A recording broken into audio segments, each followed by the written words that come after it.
방송에서 제공하는 투자 정보는 투자 판단에 대한 조언입니다. 방송에서 제공하는 주식의 가치, 가격 상승 및 가격 하락에 대해서는 방송사에서 보장하지 않습니다.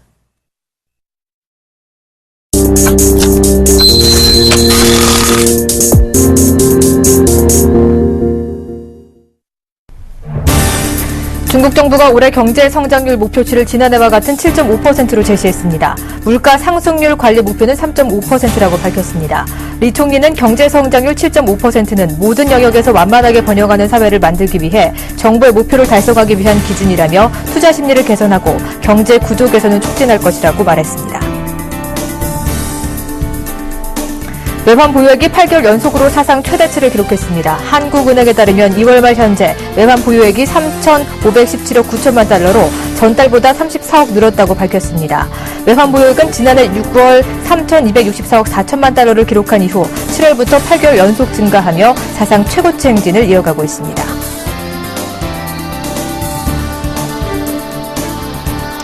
이르면 올해 9월부터 사측이 정규직과 같은 업무를 수행하는 비정규직 근로자를 임금, 복리, 후생 등 측면에서 고의로 차별하다가 적발되면 차별금액의 최고 3배를 보상해야 합니다. 한 사업장에서 한 명의 비정규직 근로자만 차별을 인정받아도 같은 조건에 있는 다른 근로자도 동일한 보상을 받을 수 있으며 단기간 근로자의 초과 근로에는 통상 임금의 50%를 가산해 지급해야 합니다.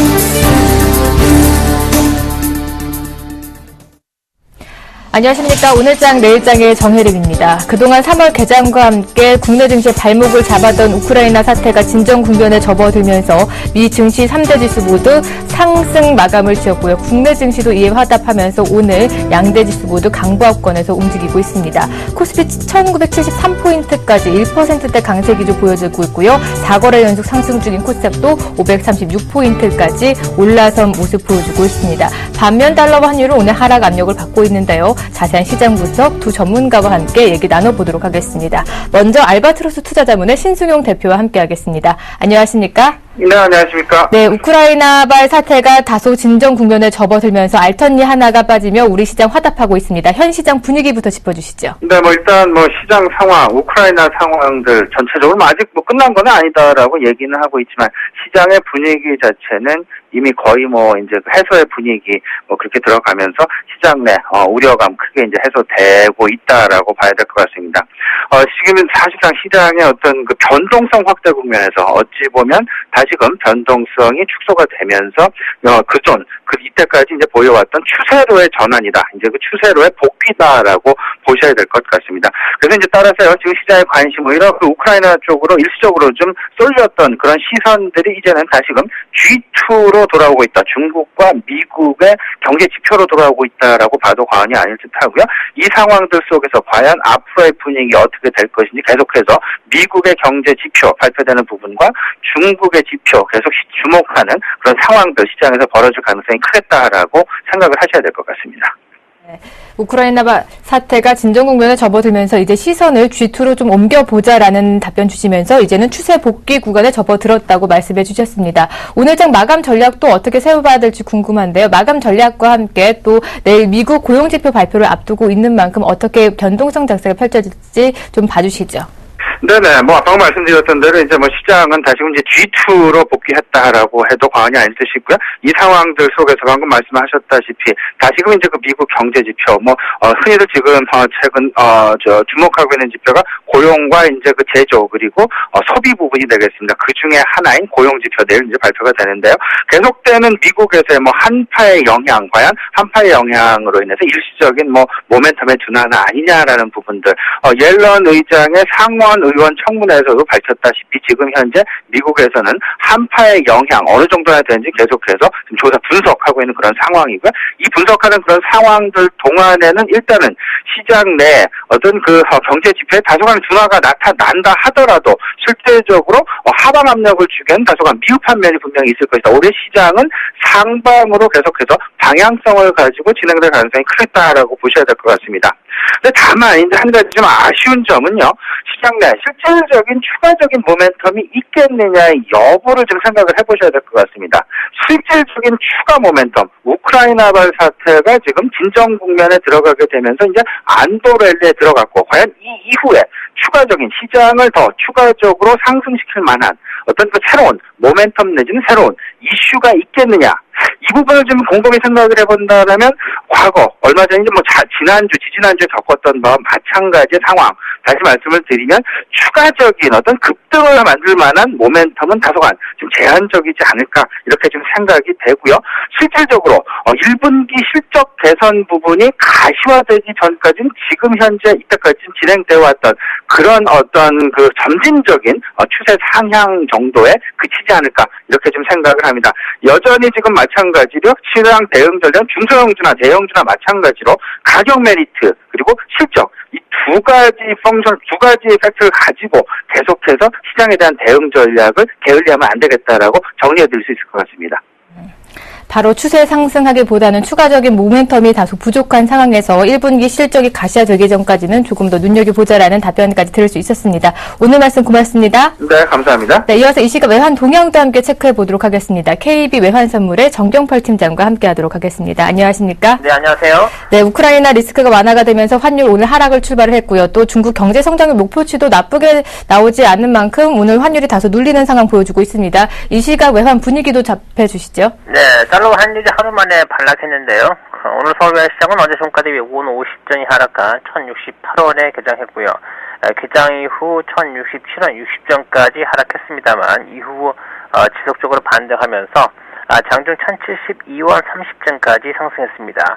이 시간 현재는 1071원 90전에 거래가 되고 있습니다. 환율이 하락한 것은 최근 시장의 위험 회피를 주도해왔던 우크라이나의 지정학적 불안감이 해소 국면에 들어섰기 때문입니다. 푸틴 러시아 대통령이 우크라이나에 대한 무력 사용이 최후의 수단이 될 것임을 밝히면서 시장의 위험 회피 현상이 진정되기 시작했고요. 외환시장에서는 엔화와 스위스 프랑이 반락하면서 위험 통화들이 전반적으로 반등하는 등 포지션의 변화가 나타났고요. 이에 따라 달러원 역시 어제 서울시장이 마감한 직후부터 여객시장에서 하락 압력을 받기 시작했습니다. 그러나 오늘 장중에 달러원이 반등한 것은 대내적으로는 이란의 무역 대금 역성금 수요 때문이라는 추정이 제기되고 있고요. 대외적으로는 오늘 아시아장에서 달러 위안 환율이 상승한 점과 엔화의 기술적인 반등이 크로스거래에 나서는 위험 통화들의 반락으로 이어진 점 등이 원화 약세에 영향을 준 것으로 보고 있습니다. 네, 위험 통화들의 기술적 반락으로 다시 한번 1070원대 하회했다가 복귀한 모습 보여주고 있습니다. 내일장 또 외환시장 전망도 함께 해봐야 될 텐데요. 미국 고용지표 결과가 나옵니다. 환율의 변동성 키우게 될까요? 어떻게 전망하고 계십니까? 네, 우크라이나 사태가 고조되는 상황에서도 달러원이 상승세에 제한을 받았던 것은 이번 사태가 국제적인 외교 수단을 통해서 해결될 수 있다는 기대감이 적용하면서 환율의 추세적인 상승세를 기대하기 어려웠기 때문입니다. 아직 우크라이나 사태가 완전히 해결되지 않았다고 시장은 판단하고 있습니다만 잠재적인 리스크만으로 시장이 의미 있는 영향을 받지는 않을 것으로 보고요. 시장의 관심은 자연스럽게 미국의 2월 고용지표 발표로 옮겨가고 있습니다. 이번 주에 발표되는 미국의 비농업 부문 고용은 15만 명 정도로 예상이 되고 있고요. 실업률은 6.5% 정도로 예상되고 있습니다. 월간 고용지표에 앞서서 발표되는 선행지표들 가운데 우리나라 시간으로 오늘 저녁에 발표되는 지표가 미국의 2월 서비스업 지표인데요. 이 서비스업 지표 내의 고용지수가 월간 고용지표와 사이에서 상관성이 매우 높게 나타나고 있기 때문에 가장 주목할 변수라고 할 수 있습니다. 그러나 서비스업 고용지수가 호조를 보일 경우 시장은 이를 통해서 테이퍼링이 강화될 것이라는 기대감을 갖는 경우와 위험 선호 증가로 반영하는 경우 두 가지가 모두 가능하기 때문에 위험 통화들이 어떻게 반응할지는 현재로서는 불확실하고요. 다만 분명한 것은 큰 그림상 달러화는 1,070원을 전후한 박스권 장세를 지속할 것으로 보고 있습니다. 네, 이렇게 오늘장 외환시장 동향까지 점검해 주셨습니다. 지금까지 KB 외환선물의 정경팔 팀장님과 함께했습니다. 오늘 말씀 고맙습니다. 네, 감사합니다.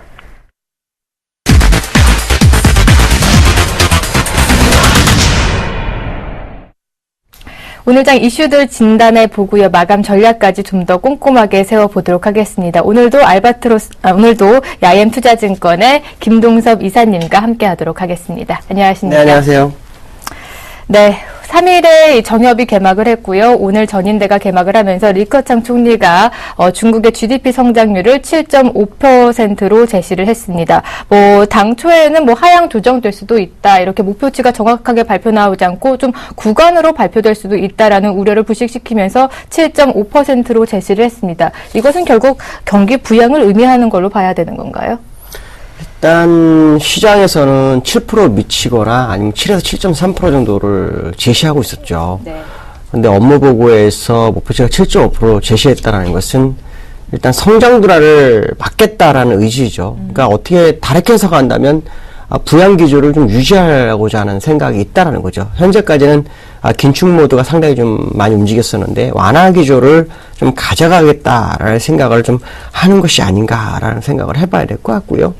실제로 1월 달에 같은 경우도 대출에 있어서 한 1조 2천억 위안 정도로 시장에 풀어주면서 유동성을 공급한 것으로 보았을 때는 물론 지금 계속해서 역 RP를 통해서 회수하는 부분도 있지만 그래도 시장 유동성 공급비 회수보다 많은 상황으로 시장을 조절하고 있는 것으로 보았을 때는 긴축 완화 기조가 시장에 계속 나타나는 거고 이거를 우리는 좀 더 확대 해석한다면 부양 기조를 가져간다라고 생각을 한번 해봐야 될 것 같습니다. 네.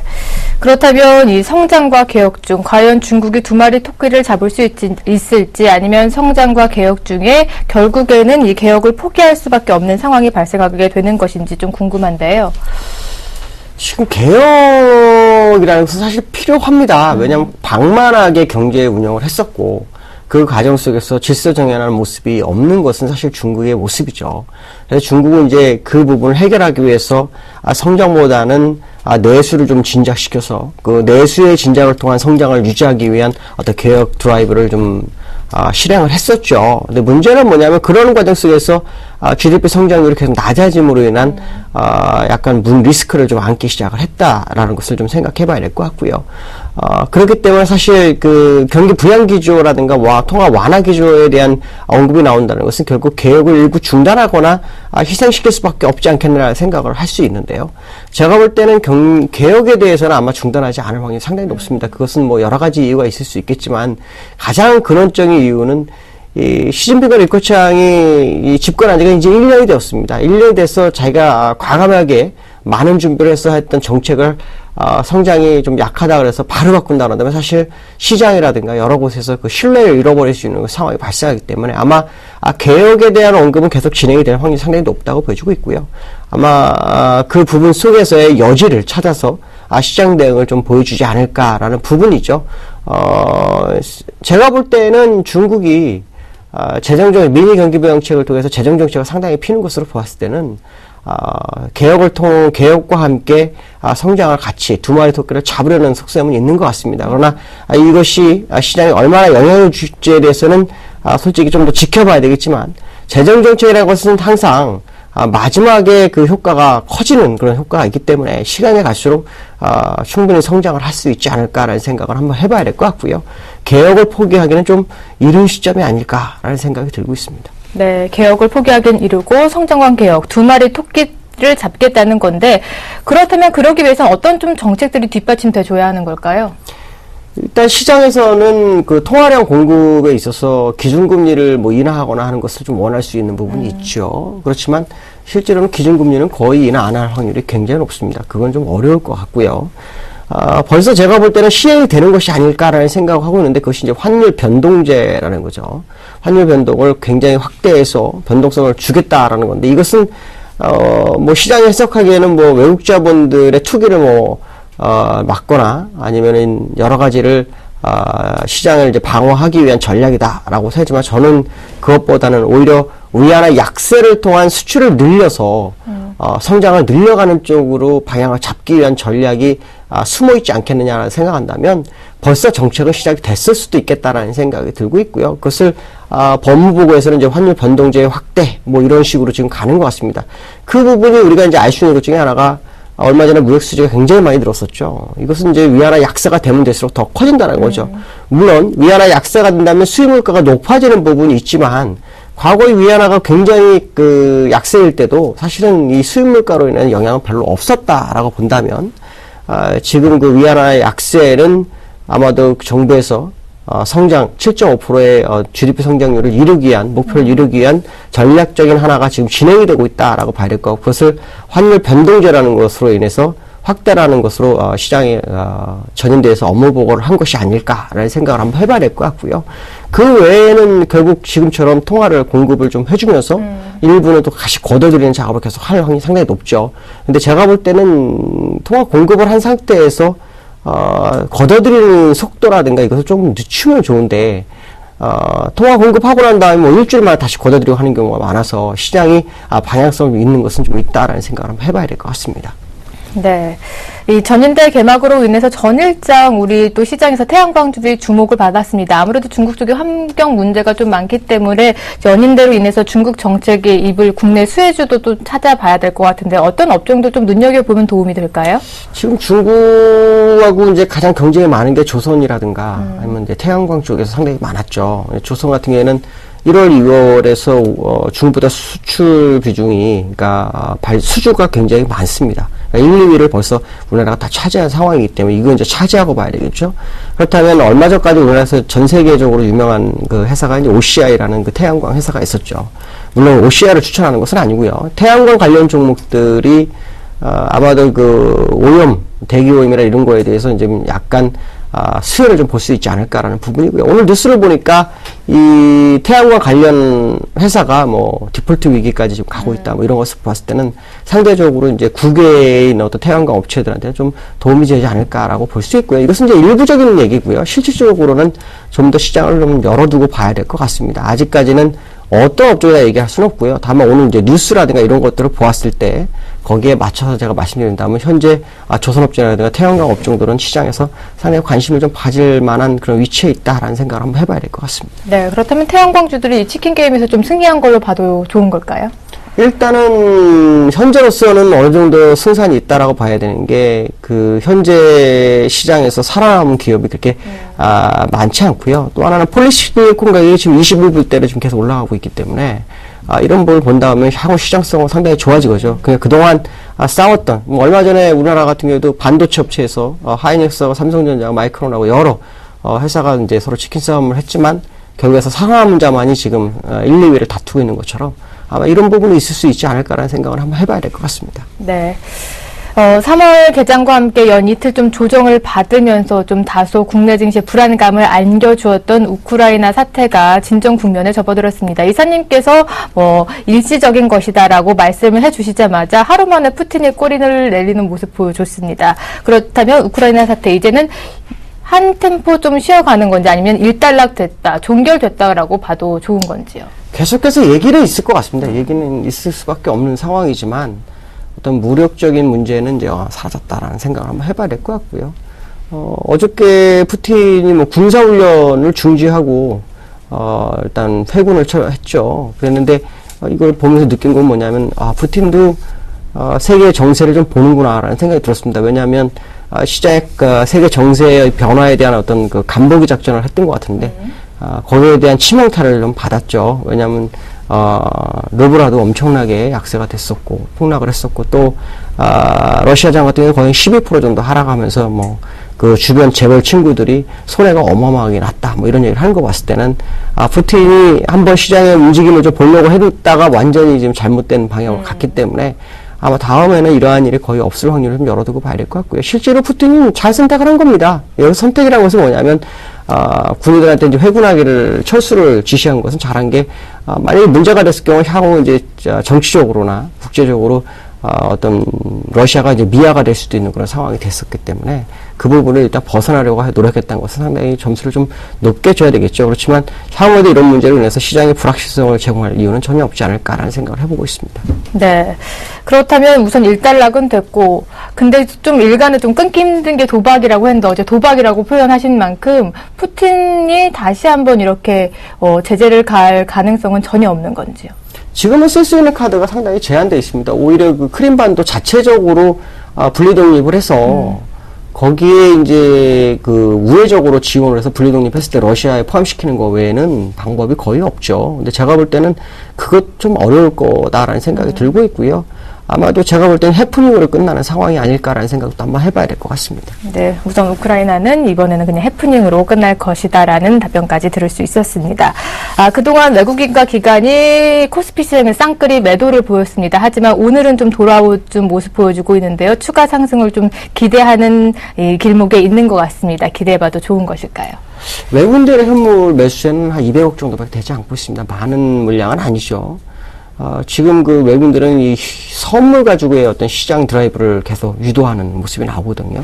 하루는 뭐 상당폭 매도했다가 또 하루는 매수했다가 반복적으로 하고 있는데 아무리 계산해봐도 이익이 없습니다. 없는 상태에 손실을 보면서 매매하는 모습은 참 이해할 수 없다. 이것은 결국 시장의 방향성에 대해서 지금 확실치 않은 그런 움직임을 보이고 있다라고 말씀드릴 수 있고요.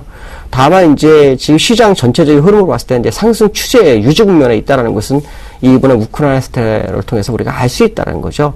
무슨 말이냐면 상승 추세에서는 악재로서 작용이 단기적으로 끝납니다. 하락 추세에서 호재는 하락 추세를 단기적으로 호재로 바꿔놓지 그걸 완전히 바꿔놓지 못하는 거죠.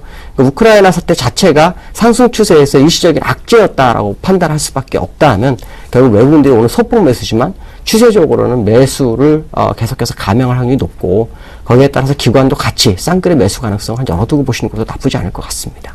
네, 오랜만에 화답해준 증시 좀 오늘장 즐겨보셨으면 좋겠습니다. 이렇게 오늘 이슈 정리까지 김동섭 이사님과 함께했습니다. 오늘 말씀 고맙습니다. 네, 감사합니다.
안녕하십니까, 나무는 멘토입니다. 오늘 장 아주 특징적인 종목을 찾아서 시원하게 답변을 해드리고 있는 나무의 Y 시간인데 지금 시원하게 답변이 요즘 되고 있나요? 나른한 오후입니다. 그래도요, 그건 기분 좋습니다. 그죠? 시장이 많이 올라주니까 아침에 말씀해드렸듯이 이대로 100일만 가라, 100일만. 그런 마음. 물론 떨어진 종목 제외입니다. 100일만 갔으면 좋겠는데, 자, 그러면 향후도 계속 강세가 나타날 수 있나? 강세 나온다니까요. 걱정하지 마세요. 이 길은요, 아주 높은 길을 가기 위해서 다복 지금 오른 것도요, 우리가 앞으로 갈 지수에 보면 요만큼도 안 오른 거예요. 그러니까 요거 올랐다고 너무 흥분하실 필요도 없습니다.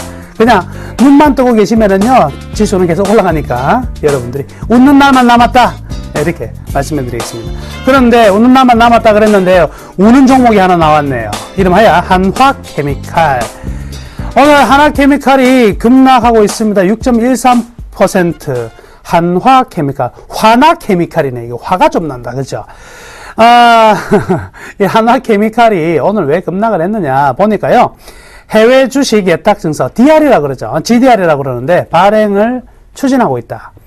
그래서 조회 공시를 요구했죠. 자, 이렇게 루머가 돌면은 거래소에서는요, 이 회사한테 물어봅니다. 그래서 오후에 물어보면 그 다음날 오전까지 답변을 해줘야 되고, 오전에 물어보면 오후까지 답변을 해주게 돼 있는 게 바로 조회 공시라는 게 있는데, 물어본 거죠. 야, 너네들 해외 예탁증서 발행한다는 소문이 돌고 있던데 진짜냐? 이러니까 회사에서 뭐라고 얘기냐? 내부적으로는 검토 중이다. 그러나 아직까지 확정한 바는 없다. 이래 나오고.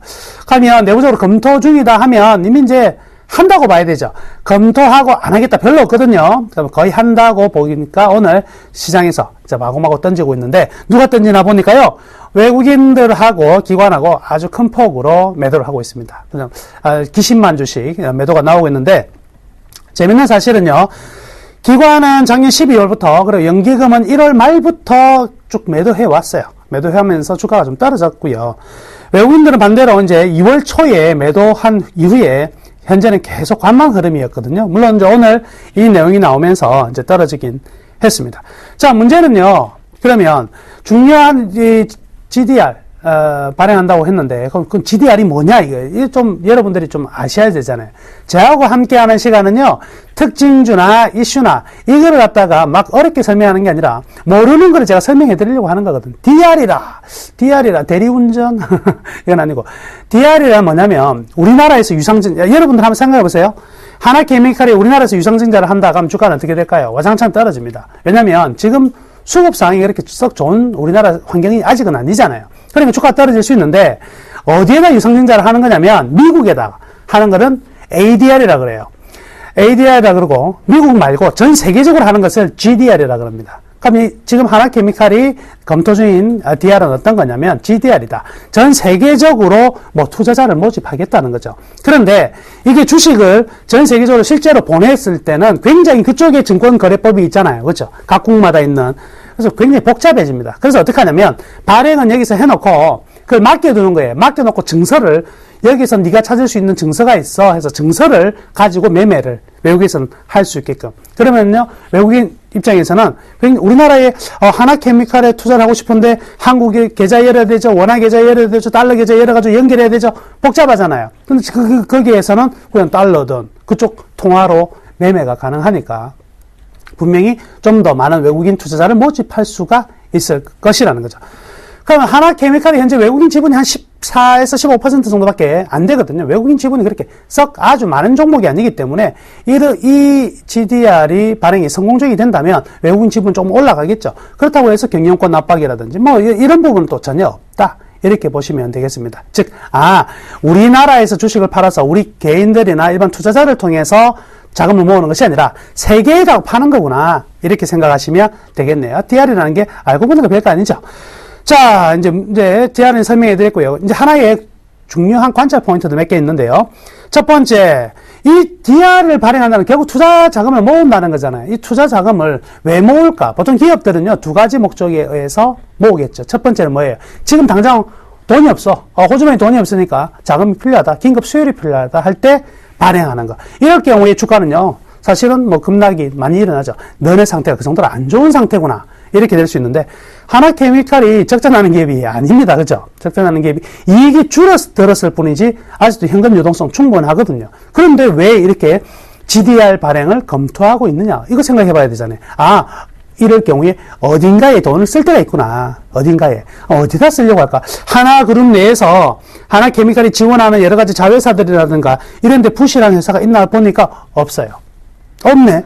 그러면 이 돈 왜 필요하지? 하나밖에 없네요. 신성장 동력에 투자를 강화한다는 소리죠. 결국 뭐냐면 신소재, 화학 부분 될 것이고요. 신소재 및 신에너지 관련해서 하나QCL이나 지금 하나케미칼이요. 건드리고 있는 부분이 굉장히 재밌는 것들이 많아요. 바이오 쪽에서도 굉장히 어느 정도 성과가 좀 나오고 있는 상황이고, 여러분들 아시죠? 탄소 나노 큐브 앤드 그래핀 쪽에서는요, 한화가 거의 독보적으로 올라와 있어요. 그러니까 이 굉장히 기술적인 부분이나 이런 것들이 지금 앞서 나가고 있는 부분인데, 여기에 대해서 기술적인 수준을 넘어서 양산화를 가기 위한 강화 정도가 되지 않을까. 그럼 여기에 투자 목적으로 쓰인다면 어때요? 오케이, 괜찮은 거예요. 그래서 여기에서는 지금 당장 투자금을 모집해서 여기서 강화를 시킨 다음에 나중에 성장을 한다면 이게 가장 바람직한 성장이거든요. 이런 부분은 굉장히 좀 기대를 해봐도 되는 부분일 것이고요. 결국 이제 GDR을 발행했을 때 총 발행 양도 중요합니다. 어느 정도 이제 유상증자를 할 것인가. 그리고 발행 가격이 얼마만큼 형성이 되느냐. 그리고요, 이 흥행성이 굉장히 중요하죠. 어느 정도의 많은 이 투자자들이 몰리느냐. GDR 발행은요, 이 자체만으로도 기업의 홍보 효과가 굉장히 된다는 것도 역시 추가적으로 하나 알아두셔야 되겠네요. 자, 따라서 이 해외 DR을 발행했을 경우에 국내에 유통 물량이 많아져가지고 치고받고 싸우는 물량이 너무 많아지면 별로 안 좋잖아요. 이런 효과가 나타날 수 있다? 없다, 그죠? 외국에서만 도는 거니까 상관관계가 없다, 이렇게 생각하시면 됩니다. 그래서 그 관찰 포인트를 보니까 이 별로 악재가 아니에요, 이렇게 되는 거죠.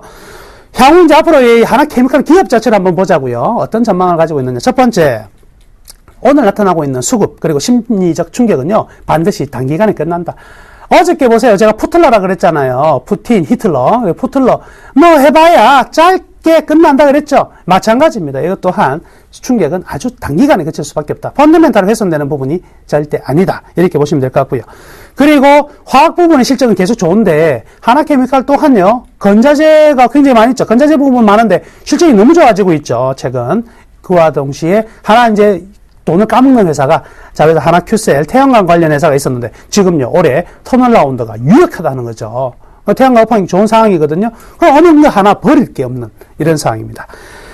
그렇기 때문에 현재의 하나케미칼은 굉장히 지금 순간적인 가격 급락은 이거 잘 이용할 필요가 있을 것 같다. 이렇게 봐야 될 것 같은데요. 그렇다면 결론 나오겠습니다. 이 주식 살까 팔까? 어쩔까? 자, 과도한 투매로 인해서 가격이 일시적으로 급락했을 때는요, 이런 타이밍을 노리셔야 돼요. 자, 이 그림 하나만 볼까요?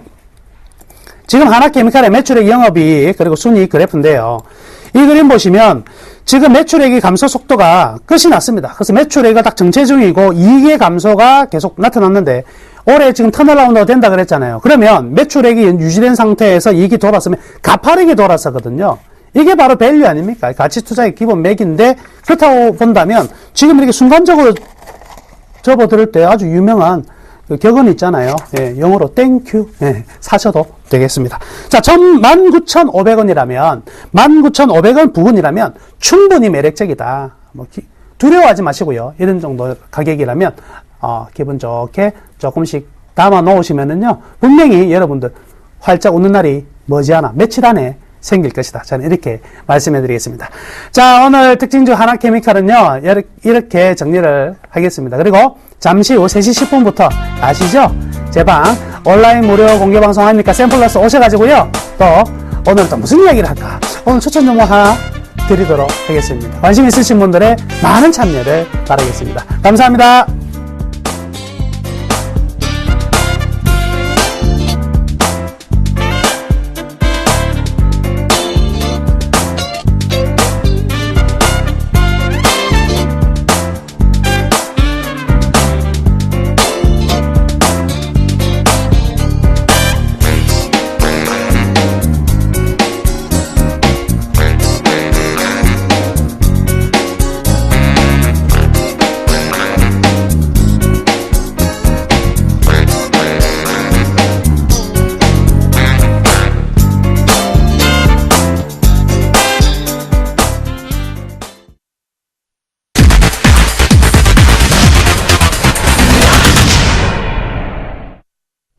악재가 해소되고 외국인이 돌아와주니까 지수가 가는 모습 보여주고 있습니다. 외국인이 현 선물 시장에서 모두 사주고 있는데요. 선물 마감 전략까지 꼼꼼히 세워보도록 하겠습니다. 선물엔 죽센 김도영 멘토와 함께합니다. 안녕하십니까? 네, 안녕하십니까. 네, 외국인이 나홀로 매도 확대해 나가고 있습니다. 현재도 4천억 원 가까운 매물을 사들이고 있는데요. 지수 상방으로 열려 있습니다. 오목장 대응 전략과 함께 황금 라인 한 번 더 잡아주시죠. 오늘 아쉬운 부분이 있다면 기관에게 좀 쓴소리를 하고 싶다라고 말씀 좀 드리겠습니다. 추가적으로 위쪽으로 더 열을 수 있음에도 불구하고 지금 못 열고 있는 것이 기관계 때문이다라고 바라보시면 좋을 것 같겠고요. 현 선물에서 동반 강세가 계속 지속되고 있다라고 보실 수가 있겠습니다. 현재 기준점에서는 중요한 자리에 지금 들어와 있는 부분인데요. 추세선을 놓고 본다고 한다면 추가적인 반등은 계속 조금은 지속될 가능성을 좀 열어둬야 된다라고 말씀 좀 드리겠습니다. 단기적으로 마지막까지 오늘 종가까지의 흐름을 놓고 본다라면 이제 258대 초반부를 추가적으로 더 못 들어올리게 되면 시장은 조금 살짝 떨어져서 마무리되는 황금라인 기준에서 마무리가 될 것으로 판단이 됩니다. 어제 기준에서는 그 황금라인을 올라타면서 위쪽으로 당겨서 마무리가 되었기 때문에요.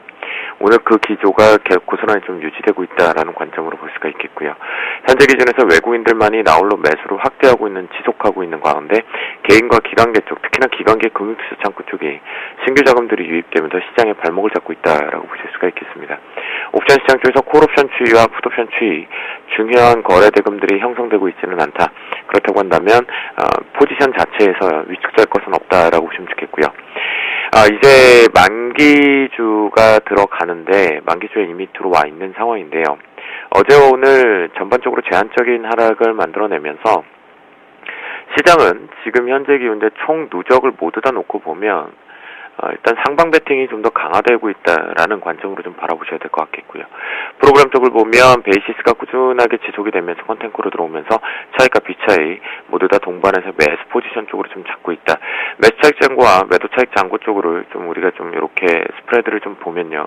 규모 자체가 상당히 줄어들면서 매도 포지션이 좀 증가되면서 올라오고 있는 부분이겠거든요. 그렇다고 한다면 아직까지는 부담스러운 만기에 따른 이 프로그램 매물 공백이 그렇게 부담스럽진 않다. 이런 추이를 좀 보셔야 되거든요. 지금 보시면 이 프로그램 추이 자체가 이 정도의 지금 오늘 형성되고 있는 규모와 요걸 등배로 놓고 이렇게 계산을 해보면 거의 비슷한 추이 쪽으로 잡혀 있다라는 겁니다. 그렇다고 한다면 매도 물량들의 출회 부분도 부담스럽게는 생각할 필요 없다라고 보시면 좋을 것 같겠고요. 자, 그 과정 쪽에서 시장 오늘 마지막 대응 전략적으로 말씀을 좀 드리면 전체적으로는 현재의 모양으로 봤을 때는 수급의 추이나 현물의 강도를 놓고 봤을 때 조금 눌려줄 수 있다라는 정도를 바라보시는 게 가장 좋을 것 같습니다. 기간 매도 규모의 축소 여부를 집중해서 보셔야 될 것 같은데요. 현재 기간은 매도를 축소하기는커녕 오히려 시간이 지나면 지날수록 옆으로 개걸음 장세 쪽으로 지속하면서도 매도 물량들을 좀 더 출회시키고 있다. 금융투자 창구에서 이 관점으로 보면 바라보셔야 될 것 같겠고요. 그런 관점이라고 한다면 오후장 황금나의 오전장과 마찬가지로 257.30을 언급을 드렸는데 이 부분은 뭐냐 하면 훼손하지 않는다라면 종가상 훼손하지 않는다라면 추가적인 반등이 조금 더 있다라고 보시면 좋겠고 이 부분에서 시장을 해석을 하는 데 있어서 지금은 비추세 구간이 분명히 맞다라고 말씀 좀 드리는데요. 현재 중요한 포인트 쪽으로 잡을 수 있는 자리가 바로 이 257.80입니다. 여기서 갈팡질팡 지금 하고 있는 상황인데요. 여러분들께서 만약 매도 포지션을 굳이 내가 진입을 하고 싶다고 하신다라면 이 자리 258.10짜리가 다시 한번 저항대가 걸린다라면 빨간 신호등 쪽에서 매도 포지션을 잡고 들어가는 게 여기서 때릴 수 있는 부분이 리스크를 최소한 최적화시킬 수 있는 부분이다 라고 바라보시면 좋을 것 같겠고요. 황금 라인은 257.30을 훼손하지 않는다라면 여전히 장기적으로는 추가 반등 자체가 좀 올 수 있다라고 열어두시면 좋을 것 같다 라고 말씀드리도록 하겠습니다.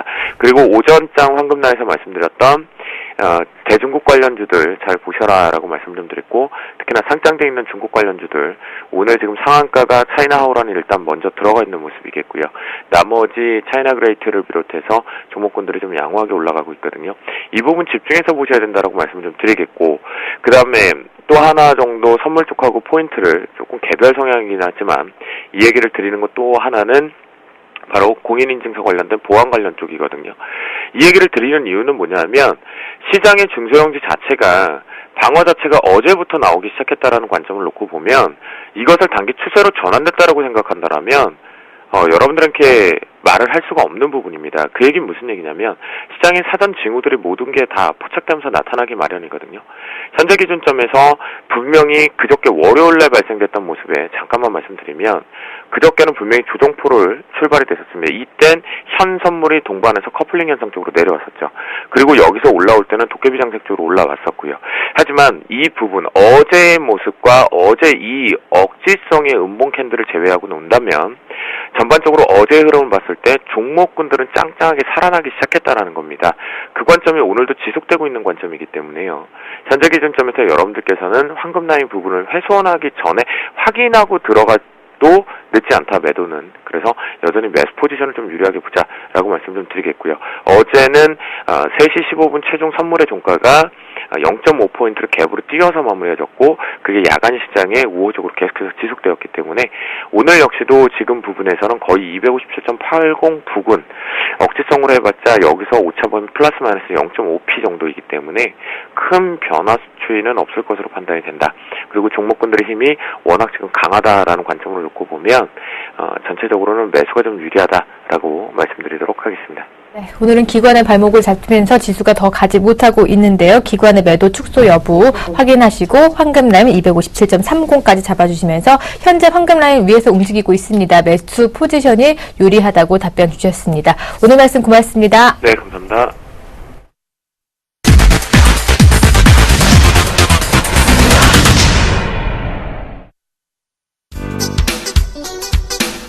안녕하십니까, 김현유 멘토입니다. 시장이 조금 그래도 빠르게 약간 밀렸다가 회복을 좀 하고 있는 모습 포착이 되고 있죠. 조금 더 갈 수 있지 않을까라는 좀 판단이 듭니다. 얼마나 더 갈 수 있을까요? 아무래도 동시만기 전까지는요, 계속적으로 좀 상승 가능성이 있어 보입니다. 그래서 그 포인트를 보셔야 되는 거고요. 코스피가 2000에 갈 수가 있을까요? 2000포인트까지도 가능한 시장이 조만간 나올 것 같습니다. 그래서 항상 잊지 마시고 대응을 해야 되는 게 바로 코스피 시장.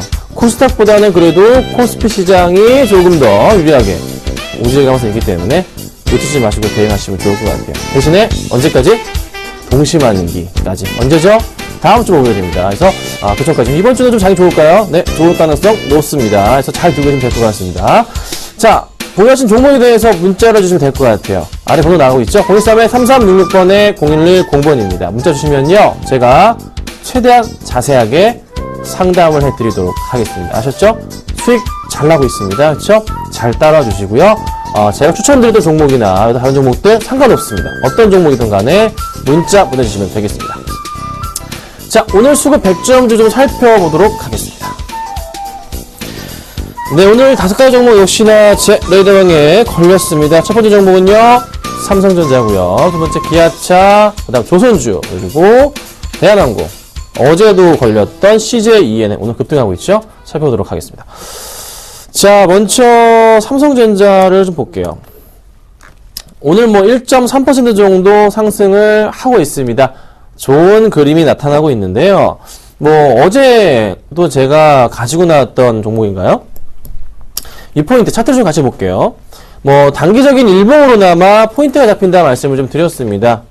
이렇게 바닥 라인에 3개를 잇는 포인트에서 반등이 나오는 포인트라고 말씀을 좀 드렸는데, 차트상으로 볼 때는 가능한 타이밍이었어요. 그렇지만 제가 좀 지켜보자, 매수 사인은 좀 안 드렸었고요. 좀 상황을 봐야 되지 않을까라는 판단이 들었는데요. 일단 오늘은 수급이 좋았기 때문에 제가 가지고 나왔습니다. 하지만 삼성전자는 지금 현 상황에서 전체적인 흐름에서 매수하기에는 살짝 좀 꺼려지는 그런 종목 중에 하나입니다. 그래서 그 포인트는 기억을 하셔야 될 것 같고요.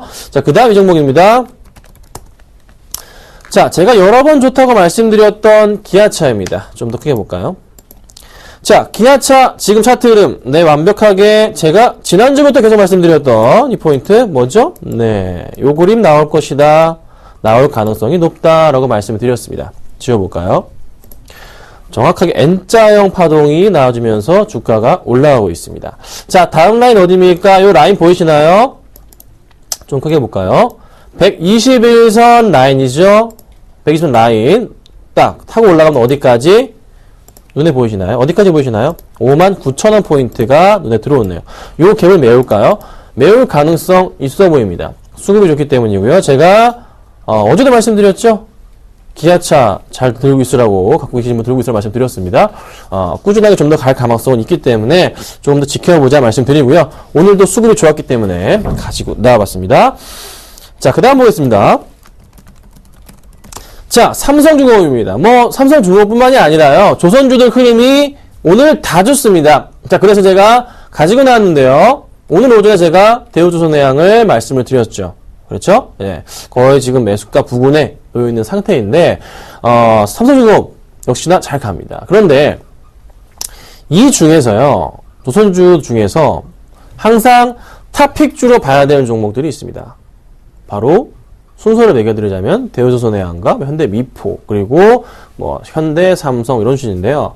왜 제가 이렇게 매길까요? 만드는 배 종류에 따른 부분이 좀 많다는 거죠. 그리고 또 하나 현대중공 같은 경우에는 100% 배 조선사인가요? 아니죠. 다른 것도 같이 한단 말이에요. 그런 포인트가 보인단 말입니다. 그래서 조선주를 보실 분들, 확실한 조선주 보실 분들은요, 대우조선해양이나 현대미포를 봐야 됩니다. 근데 오늘 수급은 삼성중공업이 제일 많았습니다. 바닥을 너무 내려갔기 때문에 쌍바닥에 상승을 주는 거죠. 그래서 그 포인트를 잠깐 제가 잡아봤고요. 가지고 가실 분들은 나쁘지는 않습니다. 하지만 선별적인 투자는 필요하지 않을까 해서 제가 말씀을 좀 드려볼게요. 자, 그 다음 이 종목입니다. 대한항공입니다. 자, 대한항공이요. 오늘 5.6% 급등을 합니다. 아시아나항공 어떻게 되고 있나요? 아시아나항공은 오히려 0.7% 정도밖에 안 올라요. 네, 바닥에서 좀 치고 가는 모습인데 차트상의 분위기를 볼 때 대한항공은요. 박스권 돌파의 흐름이 나오는 그런 그림을 보여주고 있고요. 그쵸? 그쵸? 박스권 돌파 흐름이고요. 아시아나항공은 어떻습니까? 아시아나항공은 여기 보시면 여기가 무슨 라인이죠? 61선과 121선 라인 터치하자마자 다시 반등을 주는 바닥 확인 반등형 그래프가 나타나고 있어요. 근데 수급은 비교가 안 되게 바로 대한항공이 좋습니다. 오늘 수급을 아주 끌어올려줍니다. 자, 오늘 수급 볼게요. 오늘 수급 살펴보니까요. 대한항공 보실까요? 자, 금액입니다. 외인들이 얼마죠? 38억. 그리고 기관들이 26억. 많은 금액 아닌가요? 아닙니다. 많은 금액이에요. 이게 1시 반 기준입니다. 많은 금액을 매수를 해주고 있고요. 투신권 매수가 들어와 줍니다. 자, 최근에 대한항공의 수급상황 같이 보실게요. 자, 기관들은 팔고 나갔었어요. 그런데 오늘 매수가 다시 들어오죠. 아까 보셨죠? 그리고 외인들 같이 매수가 들어옵니다. 그래서 오늘 동시 순매수를 보여주고 있어요. 주가를 탄력적으로 끌어올려줍니다. 더 갈 수 있을까요? 기관들 매도했던 물량 다시 매수가 들어오기 때문에 이렇게 좀 더 상승 쪽으로의 전환 가능성은 있지만 내일 확인을 해봐야 됩니다. 그래서 내일도 수급이 좋은지 체크는 필요한데요. 일단 오늘장 매수하시거나 보유하고 계신 분들은 상승 쪽 전환 가능하기 때문에 홀딩해보자. 이 포인트 보시고 말씀을 좀 드려볼게요. 자, 그 다음 종목입니다. 이 종목, 오늘 정말 놀라운 종목이에요. 자, CJ ENM입니다. 지금 7.8% 올라가네요. 8% 됐습니다. 8%. 와, 이거 어제 제가 말씀드렸죠. 어제 5가지 종목 중에 있었던 종목입니다. 수급이 좋아서 가지고 나왔었는데요. 이전부터 말씀을 좀 좋다고 여러 번 들고 나왔던 종목인데 오늘 이렇게까지 급등을 합니다. 이유가 뭘까요? 수급이죠. 수급을 그냥 퍼펙트하게 그냥 어떻게 이렇게 막 확 땡겨주면서 사주고 있어요. 막 이렇게 막 사요. 네, 계속 삽니다. 떨어질 수가 없는 그런 수급을 보여주고 있습니다. 수급 보실게요. 자, 최근의 수급입니다. 기관들이요. 정말 많은 물량을 계속적으로 매수를 해줍니다. 중요한 거 제가 뭐라 말씀드리죠? 가장 중요하게 봐야 될 거. 개인들이 팔고 나가면 장땡이다 말씀드리잖아요. 이 개인들의 물량 지금 어떻게 되고 있죠? 매도세로 어디로 가고 있죠? 이렇게 지금 움직여주고 있습니다. 그쵸? 이렇게 가고 있다고요. 자, 오늘 수급도 마찬가지로 살펴볼게요. 오늘 수급도 보니까요. 보세요. 외인들 25억, 기관들 29억. 투신보험, 은행연기금 다 매수가 잘 잡혀주고 있네요. 더 갈 수 있는 포인트가 잡히긴 한데 너무나 급등을 했기 때문에 내일장에는 아마 차익 실현 물량이 나올 가능성은 있습니다. 얼마나 나올지 모르겠습니다. 자, 차트를 크게 볼까요? 전고점 라인까지 올라온 상태 보이시죠? 전 고점 라인 얼마입니까? 여기에요. 작년 10월에 보여줬던 43,000원대 부분입니다. 그쵸? 네, 지금까지 올라왔어요. 그리고 이때 이제 사신 분들 차익 실현을 좀 하면서 올라갔던 건데 이제는 모든 사람들이 다 어떤 그림이죠? 수익이 나고 있는 이전에 이제 아주 오래전 말고요. 요때 포인트들 말고 2011년 말고 2012년부터는 매수하신 분들이 다 수익 중에 있는 구간입니다. 자, 뭐 하나 살펴볼게요. 매물대 잠깐 보겠습니다. 자, 매물대를 보니까 역시나 매물대 보이시나요? 네, 여기 좀 많긴 하네요. 그러면은 조금 제한적인 상황 상승이 나올 가능성이 높지 않을까 판단이 좀 듭니다. 그래서 이 포인트는 조금은 조심해야 되지 않을까. 지금 절대적으로 어떻게 따라가시면 위험합니다. 약간 조정이 나올 수도 있어요. 아셨죠? 그래서 조금은 주의가 필요합니다. 지금부터 무슨 관점? 매도 관점으로 대응을 해야 됩니다. 하지만 수급은 좋았기 때문에 가지고 나와봤다는 거 보시면 될 것 같습니다. 자, 상담을 좀 해드리도록 할게요.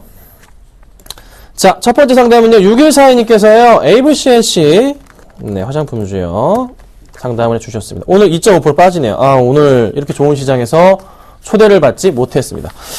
자, 34,900원에 매수하셨는데요. 최근에 매수하신 거겠죠? 최근에 매수하신 거 치고는 가격이 굉장히 높으십니다. 조금 높으세요. 10% 정도. 다른 거 빠지고 나 좀 볼까요? 한국콜마, 소폭, 올라와주고 있네요. 크게 상승 쪽은 안 나와주고 있는? 그래도 차트상으로는 바닥권의 모습. AVCNC가, 바닥 쪽에서 올라가고 있는 모습. 뭐 나쁘진 않아 보이는데 많이 좀 급등을 했기 때문에 좀 차익 실현 물량이 나오는 것으로 판단이 됩니다. 수급 볼게요. 역시나 수급은요. 보시면 어제 장에서 개인들 매수가 들어옵니다. 오늘 장에서 어떻게 될지 잠깐 살펴보겠습니다. 오늘 장 볼게요. 오늘 보니까요. 일단은 뭐 기관들 외인들의 매수가 잡히긴 해요. 조금이나마 기관들 수량으로 보겠습니다. 수량으로 볼게요. 자, 수량으로 보니까 외국인들이 4,800주 매수고요. 기관들이 1,000주 매도세를 보이고 있는데 오늘 현재장 잠깐 보겠습니다. 보니까요. 외인들이 매도세가 좀 바뀌고 있는 흐름이에요. 지금 장 막판에 들어서요. 그러면 장 끝나고 봐야겠지만 기관과 외인의 양매도세가 좀 잡히네요. 조금은 주의가 필요하지 않을까라는 판단이에요. 만약에 내일 장 초반부터 좀 밀리면서 오전 10시 반 정도 됐을 때도 좀 하락폭이 이렇게 나와버리면요. 그때는 조금 주의가 필요한데 한 20일선까지 내려갔다가 다시 올라갈 가능성은 있어요. 네. 그래서, 그래도 중국 관련 수혜주니까 화장품주들이 대부분은 다요. 그 포인트는 보셔야 돼요. 그래서 지금은 기다려보시고, 최악일 경우, 얼마? 32,000원 이탈할 경우에, 크게 이탈할 경우에는, 네, 비중을 줄여보자 말씀을 드리겠습니다. 자, 볼게요. 그리고 한국가스공사입니다. 네, 한국가스공사 지금 1% 정도 빠지고 있는데요. 역시 뭐 방어주 성격이 약간 있으니까 그런 흐름이 나타나줍니다. 하지만 중요한 것은 가스공사는요. 올해 실적이 굉장히 좋습니다. 장기적인 포인트로 접근하셔야 됩니다. 매수가가 69,300원이신데 괜찮습니다. 괜찮고요. 큰 흐름을 보세요. 차트 보세요. 차트에서 이 큰 흐름 보이시나요? 크게 지금 바닥권에서 올라가고 있는 포인트잖아요. 그렇죠? 이런 바닥에서 라인을 타고 올라갑니다. 그리고 또 다른 바닥은 어디입니까? 새롭게 그려보자면 또 이런 그림이 나타난다는 거죠. 그렇죠? 그러면 이 바닥에서 요 포인트, 고점 라인에 대한 포인트 있는 것 제가 중요하다 말씀드리잖아요. 요런 포인트를 잡자면은 이 친구는 어디까지 가야 돼요? 여기 갭 나오잖아요. 73,000원, 4,000원까지 가야 된다는 거예요. 그러니까 기다려보세요. 아셨죠? 홀딩 의견 드려보도록 하겠습니다. 자, 그 다음에 이거 상담까지 해드릴게요. 자, 로만손 팔고 대형주로 가는 게 나을까요? 6517님, 로만손 들고 계세요. 네. 장기적으로 보신다면 들고 계십시오. 왜냐하면 지금 보세요. 차트 볼게요. 답 나옵니다. 자, 요 바닥 포인트에서 안 빠지죠? 좀 횡보하고 있죠? 요 기간 보이세요? 곧 갑니다. 곧 올라갈 겁니다. 어디까지요? 10,000원까지는 갈 것 같아요. 제가 이거 들고 있잖아요. 네, 매도 사인 드릴 겁니다. 오래 들고 갔어요. 그렇죠? 8,300원에 매수해서 오래 들고 갔는데 좀 더 길게 보고 있습니다. 걱정 마시고서 잘 방송 보시고 따라와 주시면 좋을 것 같습니다. 자, 오늘 추천주 가겠습니다. 네, 오늘도 어제에 이어서요. 오전에 추천드렸던 거를 네, 똑같이 말씀드리겠습니다. 대우조선해양입니다. 오늘 제가 종가로 좀 매수 사인을 드릴 건데요. 종가로 아니고요. 제가 밴드가 잡아드립니다. 저 말씀드려요. 밴드를 잡아드릴게요. 34,000원에서 34,500원 잡아드릴 건데 이게 지금 중국 모멘텀과 더불어서 경기 회복 기대감이 있기 때문에 분명히 상승 쪽으로 갈 겁니다. 조선주 중에서요. 가장 양호한 흐름을 보여주고 있기 때문에 매력적이다 말씀드리고요. 수급 양호합니다. 그래서요. 매수가는 아까 말씀드렸듯이 34,000원에서 34,500원 사이 매수를 부탁드리고요. 목표가는 저번처럼 36,000원 한번 더 먹고 나올게요. 그리고 손절가는 33,000원으로 짧게 대응하도록 하겠습니다. 아셨죠? 자, 그럼 제가 대우조선 해양까지 말씀을 좀 드려봤고요. 내일 오전 10시 40분이나 30분쯤에 좀 뵙도록 하겠습니다. 감사합니다.